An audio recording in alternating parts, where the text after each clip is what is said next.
Hello, কেমন আছো সবাই? তো এখন একটু যাচ্ছি বাইরে, বন্ধুদের সাথে একটা ভিডিও শ্যুট করার আছে। তো এটা হচ্ছে আমার আজকের আউটফিট। তো চলো যাওয়া যাক। গেট খুলতে গিয়েই দেখি গেটে তালা দেওয়া রয়েছে। তো প্রথমে আমি তালাটা খুলি, দেন বেরোচ্ছি। তো হালকা ফুলকার মধ্যে আমি সেজেছি, দেখতেই পাচ্ছ। তো এখন আমি বেরিয়ে যাচ্ছি। তো এবার বাইরে বেরিয়ে একটু দেখবো যে আমার বান্ধবী এসেছে কিনা। আমরা টোটাল 4-5 জন যাবো, ঠিক আছে? তো এখন বেরিয়ে পড়েছি রাস্তার দিকে। তো যেতে যেতে একটু ভিডিও করেছিলাম, ভালো লাগছিল। তো এখন আমরা ফাইনাল ডেস্টিনেশনে পৌঁছে গেছি। তো এখানে আমি আমার একটু ভেবেছিলাম ফিট চেক দেবো, ও বাবা আমার বান্ধবী এসে পুরো সবকিছু বিগড়ে দিল এখানে।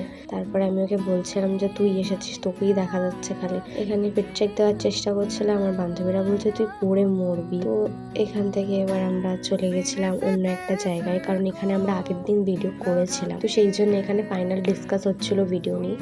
তো তখন আমরা চলে গেছিলাম আর একটা ঘাটের দিকে। তো এখানে এসে আবার ভিডিও করা শুরু করে দিয়েছি আমি। দেন আবার বসেছিলাম।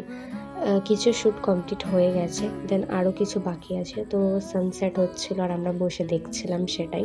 তো এরপর আমরা ঘাটের ধারে চলে গেছিলাম আরও কিছু ভিডিওস নেওয়ার জন্য। দেন আমার বান্ধবী আমাকে একটু ফুল পেড়ে দিয়েছিল, যেটা আমি আমার কানে লাগিয়েছিলাম সযত্নে, কারণ আমার বেশ ভালো লাগে এসব জিনিস করতে। তো আবার দেখা হচ্ছে পরের ভিডিওতে। Thanks for watching, tata.